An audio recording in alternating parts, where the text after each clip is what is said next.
कानपुर कांड में IPS अधिकारी शामिल, सीएम आवास में हुए समझौते, अखिलेश का बड़ा आरोप। सपा प्रमुख अखिलेश यादव ने सोमवार को कहा कि कानपुर कांड में IPS अधिकारी भी शामिल हैं। मुख्यमंत्री आवास और कार्यालय में समझौते हो रहे हैं। यह एक नया चलन है, राज्य चलाने का एक नया। समाजवादी पार्टी सपा के राष्ट्रीय अध्यक्ष अखिलेश यादव ने सोमवार को सत्तारूढ़ दल पर गंभीर आरोप लगाते हुए कहा कि भारतीय जनता पार्टी राजनीतिक दल की तरह नहीं बल्कि एक गिरोह की तरह काम कर रही है।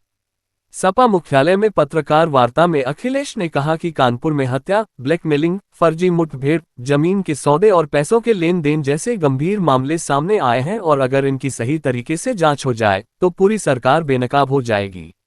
यहां तक कि IPS अधिकारी भी इसमें शामिल हैं और मुख्यमंत्री आवास और कार्यालय में समझौते हो रहे हैं।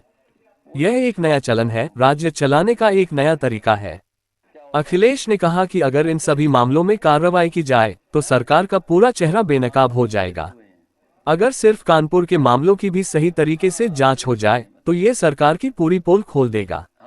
उन्होंने कहा कि इससे साबित हो जाएगा कि भारतीय जनता पार्टी राजनीतिक दल नहीं बल्कि एक गिरोह है और यह उसी तरह से काम कर रही है। अखिलेश ने कानपुर के अधिवक्ता अखिलेश दुबे के मामले का जिक्र किया, जिन पर व्यापारियों के खिलाफ बलात्कार के फर्जी मामले दर्ज करके पैसे ऐंठने का रैकेट चलाने का आरोप है। अखिलेश ने भाजपा सरकार पर राज्य को संविधान और कानून के बजाय दबाव में चलाने का आरोप लगाया और कौशाम्बी, गाजीपुर के हालिया मामलों का उदाहरण दिया।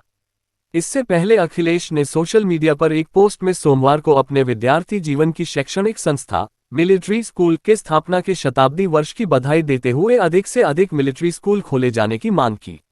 उन्होंने इस लंबे पोस्ट में कहा कि जहां से हमने सच्चे देश प्रेम, अनुशासन, सौहार्द और संतुलित जीवन शैली के साथ ही जीवन मूल्यों का अमिट पाठ पढ़ा और जिनका व्यक्तिगत से लेकर सार्वजनिक जीवन में सदैव सदुपयोग भी किया, उन सब प्रगतिशील और आज भी सार्थक रूप से सक्रिय संस्कारों के लिए सभी अध्यापकों व प्रशासकों से लेकर कनिष्ठतम कर्मचारियों और सहपाठियों तक के प्रति हृदय से आभार।